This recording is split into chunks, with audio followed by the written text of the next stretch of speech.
Un peu de pédagogie maintenant. Christophe Grosset, responsable des produits de bourse chez Unicredit. Pour terminer, quel thème avez-vous choisi pour avoir les bons réflexes sur les produits de bourse ? Cette semaine, nous nous trouvons en pleine, nous l'avions anticipé, en pleine petit rebond de volatilité. C'est des choses auxquelles on peut s'attendre pendant le mois d'août. Donc on a un nombre historique. Donc on peut s'attendre qu'il y ait des moments où la volatilité fasse des petits pics, des petits spikes, comme on dit en termes techniques. Alors comment les anticiper? Comment ne pas être pénalisé par ces mouvements? Avant tout, lorsqu'on est positionné sur des turbos, c'est des produits à barrière, c'est-à-dire que lorsque la volatilité augmente, les indices bougent plus, les actions bougent plus, et ça peut se traduire se traduit très concrètement par une hausse de la probabilité de voir notre barrière franchie. Donc pendant le mois d'août, on va se laisser en fait, ou tout au moins pendant les moments où on peut s'attendre à des pics de volatilité, on va en fait se tenir un petit coussin additionnel, c'est-à-dire qu'on va aller choisir des barrières peut-être un peu plus éloignées à celles qu'on prendrait dans un marché qui est en phase de très très faible volatilité sans spike. Autre stratégie, nous l'avions ébauché lors de notre introduction, aller saisir ces moments de volatilité, c'est-à-dire que lorsque on peut s'attendre à une hausse de la volatilité, on peut se positionner naturellement avant l'annonce, avant que le titre ou l'indice aille bouger.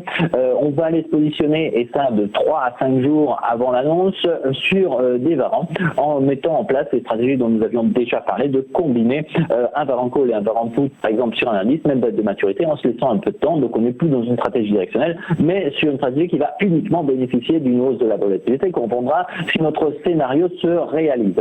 Dernière stratégie, lorsque la volatilité augmente, comme ça peut être le cas dans les 2 dernières séances, et rappelons que la volatilité étant un indicateur technique, il va avoir tendance à retourner sur sa moyenne.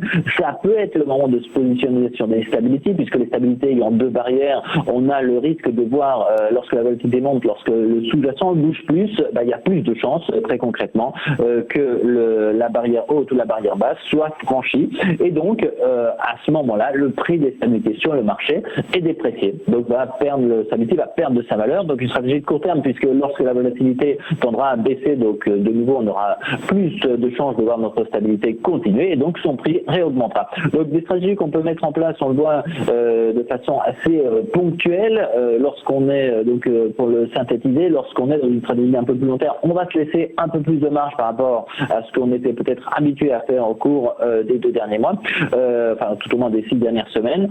Lorsque on estime que la volatilité peut se monter, on va mettre en place la combinaison de call et put avec des varans. Lorsqu'on veut se positionner sur une baisse de la volatilité, on va utiliser les stabilités. Avec ceci, moi je vous remercie pour nous avoir accompagnés dans cette première partie de l'année, et donc je vous souhaite un excellent mois d'août. Merci Christophe, bel été à vous aussi. Je le rappelle, vous êtes responsable des produits de bourse chez Unicredit.